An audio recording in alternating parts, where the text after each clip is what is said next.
Madame, monsieur, merci d'être avec nous. Il avait minutieusement préparé son coup. L'auteur de la tuerie à la crèche de Termonde n'a donc pas été victime d'un coup de folie. Même si l'homme ne collabore toujours pas, les enquêteurs ont avancé. Ils ont ainsi pu identifier le tueur. Dominique Dussin. Voici le visage de l'assassin présumé de la crèche de Sint-Gillis. Kim de Gelder a 20 ans, il n'habite pas le village et vendredi matin il a parcouru à vélo la vingtaine de kilomètres qui le séparaient de la crèche du Pays des Fables à laquelle aucun lien ne semble pourtant l'attacher.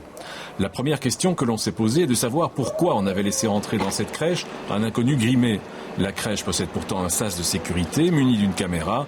Tout visiteur doit sonner et se présenter avant qu'on lui ouvre, mais l'enquête a démontré qu'il n'a pas emprunté ce chemin. Il y a donc deux entrées. Il y a une entrée officielle du bâtiment qui était fermée, comme prévu. Mais il y a aussi une autre entrée dans le bâtiment. Et là, la porte était ouverte. Mais ça, c'est pas anormal que cette porte était ouverte. Parce qu'il y a souvent des parents ou des proches qui amènent leurs enfants, leurs bébés, encore plus tard que prévu le matin, par exemple. Kim de Gelder est entré vers 10 heures par la porte que l'on devine derrière les barrières Nadar. Il est alors passé de pièce en pièce, blessant ou tuant au couteau les enfants et les adultes qu'il croisait. On a retrouvé des victimes dans différentes pièces. Après avoir perpétré son forfait, le jeune homme au visage grimé est ressorti tranquillement. Il a repris son vélo et est parti.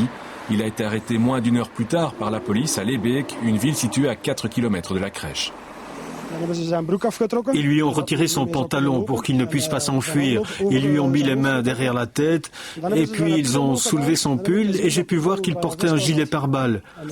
Et là-bas, derrière ma voiture, il y avait son sac à dos dans lequel on voyait clairement un couteau, une hache et d'autres vêtements. Le jeune homme n'était donc pas suicidaire puisqu'il avait pris soin d'enfiler un gilet pare-balles.